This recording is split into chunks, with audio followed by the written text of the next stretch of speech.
Hey everyone, and welcome back to another video. Today we're going to be talking about 2021 K-pop and more specifically why it has sucked so far. I would say something along the lines of, I don't know if it's just me, but I think it's very obvious that there's a general disdain for the way the K-pop industry has been handling itself this year. You can't really go a week without somebody saying how K-pop has been going downhill since 2018, and while I don't know if I agree about 2019 and 2020, this year I 100% do. This is, of course, just my opinion. You might love everything about 2021 K-pop, and if you do, good for you. But I don't, and we're gonna talk about why. This one's gonna be a little bit longer than usual, so get yourself tucked in, and without further ado, let's get into it. So my first reason as to why K-pop has felt boring this year is the lack of hit songs. I mean, compared to 2020 alone, 2021 has really just not really had many breakout hits. Last year we had songs like Dolphin, Maria, Any Song, Psycho, even like Dynamite. The list honestly goes on longer than I can count, and this year I can think of maybe five songs that were really impactful. It just seems strange because this year it feels impossible for any of these songs to do well with the general public. It's just so weird to see none of these songs doing well on the charts, and then artists like Justin Bieber have like all kills for months. Like, we're seeing less and less idols do dance challenges and covers of other groups, and instead we're seeing them like use David Guetta and Justin Bieber in all of their TikToks, which is just not very satisfying for me as a K-pop enjoyer. You know, I got into K-pop because I wasn't really enjoying Western music, and seeing it be so prevalent in K-pop is just really off-putting to me. Of course, we have had Rollin' and ASAP as well as Next Level and I.O.I, but to see less viral hit songs than months that have passed this year is just really weird, especially when last year was just hit after hit. You could not get a break. Of course, I'm not trying to say that Western songs shouldn't do well in Korea, that's totally fine. It's just really weird to see artists like Justin Bieber and Ed Sheeran dominate the charts for so long, and then groups like 17 fall off the charts in less than a week. Personally, I just think there were so many songs that could have been viral hits that were so musically interesting, and it's just not satisfying at all to see these very generic, boring Western songs become the new obsessions when there's like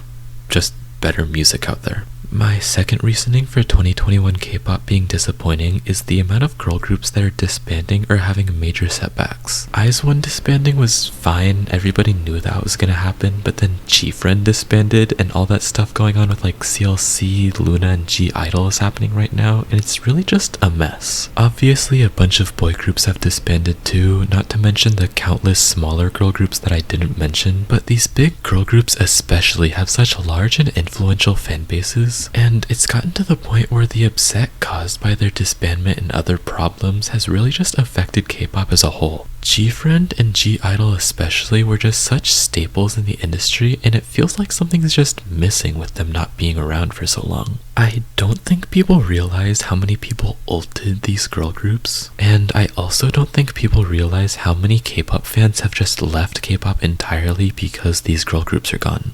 There were a lot of buddies who were into K-pop casually and only really were there for GFRIEND, and now that they're not around anymore, they all lost their reason to stay connected to K-pop. You might think that this would open the room for other girl groups to take their spot, but not a lot of them have made a connection with the general public or even just stans in general, and now those spots are just empty. Stan spaces are 100% gonna feel it if something happens to Loona, and it's honestly kind of scary to think what's gonna happen if all of these huge fandoms just dissipate. I'd also like to mention that all these girl groups disbanding has left a general sense of unease in girl group stans. There's just a sort of sense of dread in girl group stan spaces because I think they're scared, and I don't blame them. I don't think anybody expected GFRIEND to disband, and now that they did, it's sort of just a question of who's next. I've touched on this in a previous video, but I thought it'd be worthwhile to mention that 2021 K-pop has felt underwhelming due to the lack of creativity from the big three and Bighit. I would say SM and JYP are less so culprits of this than Bighit or YG, but they're still in there. Releases from these companies have just felt so overwhelmingly disappointing because it seems like almost none of them are trying anything new. Like, Dynamite was such an amazing viral hit last year even compared to BTS's usual success, and this year their two main comebacks are just rehashed, diluted versions of that same song. TXT did have a huge sound change, but the song was honestly super disappointing, and then 2 months later they decided to do the exact same concept and then not change anything about it too. Stray Kids as well, last year they had 2 Korean comebacks and a Japanese single, each of which were super unique while sticking to their same sound, and this year they've stuck to their same sound, but they didn't do anything new. It just seems like this year the bigger companies are scared to branch out into different directions, and if they do, you get something like Sticker. So what are K-pop stans supposed to do with that? Not to mention the absolute laziness of YG Entertainment this year. Treasure has had 1 comeback compared to their 3 last year, and all Blackpink has been 2 solos, one of which was the exact same formula they use for all of their songs, and the other one had a week of promotions. And iKon has still yet to have a comeback after Kingdom. I don't know, it just seems like none of these companies know what they're supposed to be doing, and because of it, there's just been a serious lack of hype for any of these big groups that are supposed to be dominating the industry. Obviously, they're still doing well, they're from the biggest companies in the industry, of course they're gonna do well, but it's been a year and none of these groups have been able to replicate the hype that they got for songs like Kick It, Psycho, I Can't Stop Me, Lovesick Girls, Dynamite, God's Menu, Wannabe. I mean, the list goes on. These companies seriously just need to have a marketing strategy or something because they are losing their grip on their audiences and it's showing. And my final reasoning for this video is that everything just seems predictable. Seriously, we are 10 months into the year and the biggest surprise for me so far is that Promise 9 got their first win. Everything from Kingdom, we all knew Stray Kids were gonna win, to music shows, to Girls Planet 999 is just so predictable where it's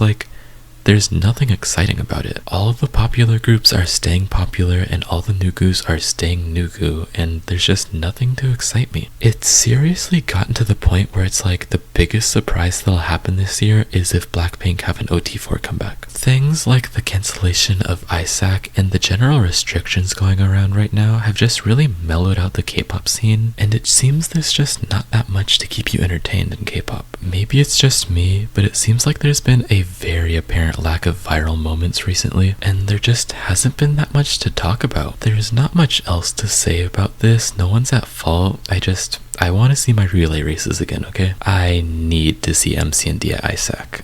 I need it. And that concludes this video. Obviously, there are still certain things about 2021 K-pop which have been awesome, such as MCND's comebacks anyways, but it just seems like you have to dig a little bit deeper than you used to. Obviously the year isn't over yet, so maybe something super interesting will happen by the end, but for now, it's not really matched up to the previous years. I am pretty interested to see what happens at the end of the year award shows. I'm also probably going to make some videos on that, maybe some predictions or whatever. Let me know what you want to see. If you've watched all the way to the end, thank you so much, and if you want to see more of me, consider subscribing. If you liked my video, consider leaving a thumbs up or sharing, it really does help me out. And yeah, that's about it.